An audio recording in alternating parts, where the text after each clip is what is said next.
की आपण सगळ्यांनी या आपण चर्चा करूयात आरक्षणाच्या संदर्भात, जे आरच्या संदर्भात. यासाठी आजारी असताना सुद्धा मी तात्पुरता आता डिस्चार्ज घेतोय, पुन्हा वापस येणार आहे. कारण अंगात ताप आणि ते असल्यामुळं, अंग खूप दुखत असल्यामुळं, पण समाजहित आणि समाजाचे लेकरं बाळं माझ्यासाठी मोठे असल्यामुळं मी तात्पुरता डिस्चार्ज घेऊन त्यांच्याशी चर्चा करायला जातोय. आता चर्चा होईल आणि पुढच्याही मराठवाड्यातल्या दौऱ्याच्या संदर्भात सुद्धा बहुतेक तयारी चालली सगळी. आम्ही नाही म्हणतोय, परंतु विदर्भ आणि मराठवाडा ऐकायला तयार नाही आहे. त्यामुळं आता बहुतेक तोही दौरा पडेल, पण तब्येत बरी राहिली तर तो दौरा पडणार आहे. सरकारनं जाणून बुजून मराठ्यांचा जो अवमान चालवला आहे, विशेष करून बावनकुळे आणि शिरसाट यांनी जे मराठा समाजाचे प्रमाणपत्र रद्द करण्याचा जो घाट घातला आहे, मराठा समाजावरती अन्याय करायचं ते ठरवलं आहे, तो अन्याय मात्र होऊ द्यायचा नाही. जी किंमत मोजायची वेळ येईन आपल्या समाजासाठी ती मोजायची, परंतु हटायचं नाही आहे. आणि मराठा समाजानं आणि याचबरोबर अभ्यासकांनी थोडं पक्षाची बाजू सोडून जरा जातीची बाजू घेतली तर बरं होईल. आणि ज्यांना कोणाला पक्षाची बाजू घ्यायची त्यांनी अंतर्वलीत येऊ पण नका आणि तुम्ही ज्ञान पाजळू पण नका तुमचं.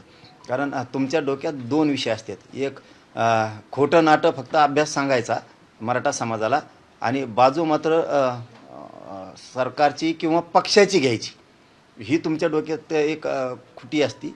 कारण तुम्हाला काय मिळवायचं आहे किंवा काय मला नाही माहिती, तर तुमच्या डोक्यात एक गैरसमज असतो की तिकडे गेल्याच्या नंतर आपल्याला आपला मंत्री, आमदार किंवा पक्षावाला म्हणला पाहिजे, वा वा वा तो काय भारी काम केलं तिकडं जाऊन. म्हणजे विस्कळीतपणा आणणाराने इकडे यायचं नाही.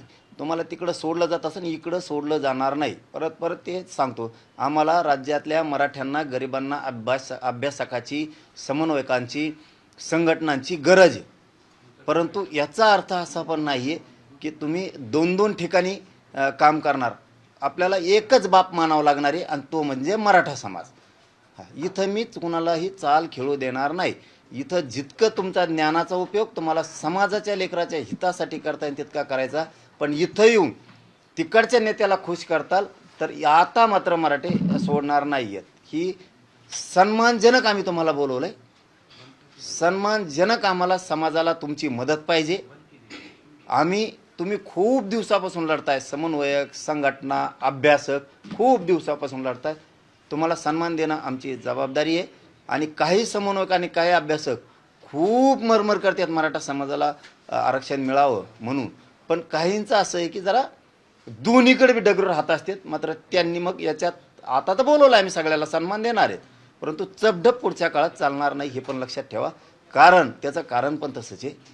आता मराठा समाजाला सांगतो त्याचं कारण पण तसंच आहे की मायबापा हो, सरकारनं खूप मोठा घाट घातला आहे. आपला समाज त्याचं वाटोळं करायचं. कारण व्हॅलिडिटी झालेला असताना सुद्धा रद्द केल्या जात आहेत. आपल्या सारथीच्या योजना दिल्या जात नाहीत. 58 लाख नोंदी ज्या सापडल्यात त्याचे कुणबी प्रमाणपत्र जाणून बुजून दिले जात नाही आहेत. म्हणून एवढा मोठा उठाव करावा लागतोय की यांची जागा दाखवून द्यायची की मराठा समाजापेक्षा सरकार मोठं नाही आहे. यांनी सगळ्यांवरती अन्याय केला. यांनी सरकारवरती अन्याय केला, यांनी धनगरांवरती अन्याय केला, यांनी मायक्रो ओबीसीचं पुरं वाटोळं करून टाकलं, यांनी बंजारा समाजाचं वाटोळं केलं, आदिवासी तर पुरा उद्ध्वस्त करून टाकला, यांनी दलित मुस्लिमाचे तर कार्यक्रमच लावून टाकला. म्हणून ही जी खतखत आहे ना, हिला कुठंतरी वाट मोकळी करावी लागती. त्यासाठी एक जीव असणं, एकजूट असणं खूप महत्त्वाचं आहे. म्हणून मराठा समाज तर एकजूटच आहे, त्याच्यात काय दुमत असायचं कसलंच कारण नाही.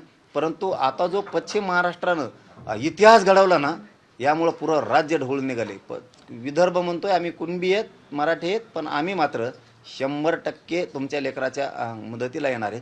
बावनकुळ्यानं आणि शिरसाटनं मराठा समाज जे उद्ध्वस्त करायचा ठरवला आहे ना, त्यांनी जो जातीय तेढ निर्माण केला आहे, त्यांनी जो मराठा समाजावर अन्याय करायचं ठरवलं ना, ती आपल्याला मोडून काढावाच लागतोय.